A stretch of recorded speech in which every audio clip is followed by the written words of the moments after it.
Hey everybody, before we get started this week, I just want to let you know we released a new mindset course featuring Rob Bernacki from Island Top Team and BJJ Concepts. It's called Mindset for Betas. It's an amazing resource that breaks down a new way to build a resilient jiu-jitsu mindset. It's part of BJJ Mental Models Premium. I will spare you the full sales pitch because you can try it for free. Just go to bjjmentalmodels.com/beta. I will give you a free month. You can check out the course, and if you decide that it's not worth your money, you can cancel. You won't have to pay a cent. I've already been told by subscribers that this is the most valuable piece of jiu-jitsu content they've ever received, so I hope you like it too.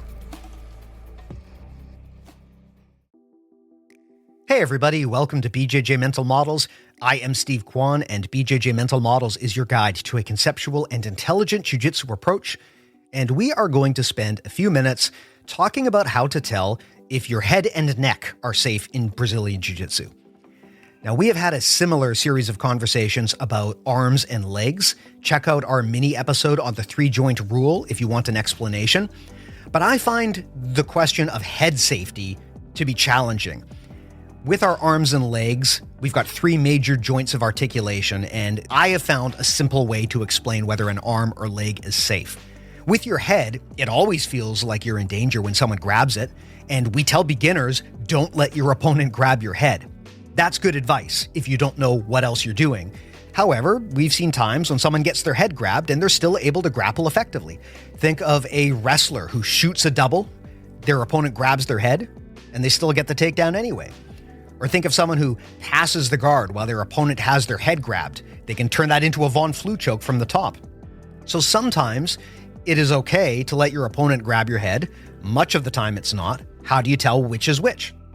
I've got a 3-point framework to explain that. But first I want to talk about why we should use our head as a weapon. Your body has a lot of different weapons. There's your torso, the strongest weapon, then your legs, your arms, and your head. To be effective at jiu-jitsu, we want to be using all of these weapons. Against a good opponent, if you're leaving a weapon unused, then that's an advantage they have over you. Although your head is not as strong as your torso or legs, and it's not as dexterous as your arms, it's still a big blunt instrument, and you can use it as a frame as long as you prevent your opponent from choking you. You can use it as a wedge, which is very helpful if you want to pin your opponent from top position. And you can use it as a post, although that's often not safe and I wouldn't suggest it. It is an option. So with that said, let's talk about how to tell when our head is safe and when it's in danger. We are looking to avoid 3 things when it comes to having our head grabbed. Number 1, we want to avoid constriction. Number 2, we want to avoid impact. And number 3, we want to avoid broken posture. Let's run through each of those. So number 1, avoid constriction.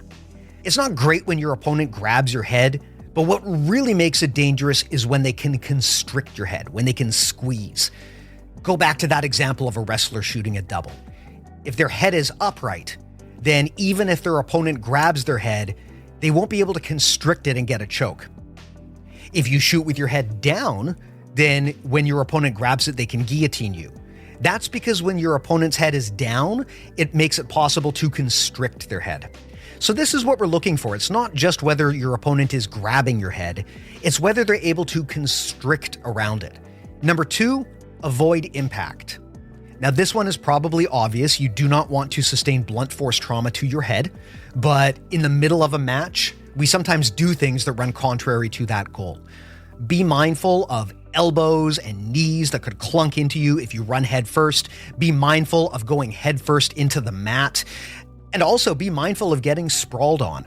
If your head and neck are getting sprawled on when you're shooting a double, that's an indication that your double setup needs to be improved.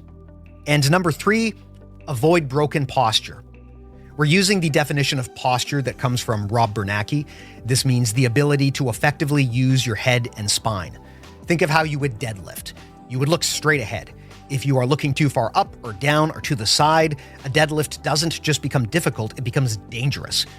In jiu-jitsu, if we allow our opponent to pull our head upward like a Pez dispenser, push it downward so our chin touches our chest, or twist it to the side, then we have broken posture. Much like how you could not deadlift with your head in one of those positions, you'll have a hard time grappling in one of those positions. So if your opponent is able to pull your head up push it down, or twist it to the side, you have broken posture, and that means that you're at risk. However, if you're able to keep your head and neck aligned with your spine, you're not in as much danger as it might feel if your opponent grabs your head. So let's combine these three things. Number one, avoid constriction. We want to be safe from having our heads squeezed. Number two, avoid impact. We want to be safe from blunt force trauma to our head. And number three, avoid broken posture. We want to be safe from having our head twisted out of alignment. If we can avoid those three things, our head is probably safe even if our opponent is grabbing it. If even one of those things is happening, we are at risk. So that is my simplified way for understanding when your head is safe in jiu-jitsu. We talk about things like this a lot at BJJ Mental Models. We did a similar conversation on how to tell if your arms and legs are safe. Check out our mini episode on the 3-joint rule. You can find everything we make at BJJMentalModels.com. That's where our full-length episodes, our mini episodes, and our newsletter live. And if you would like to level up with us, please check out BJJ Mental Models Premium. It is the world's largest audio library of jiu-jitsu masterclasses. All of this is at BJJMentalModels.com. Thank you so much for listening, and we'll talk to you soon.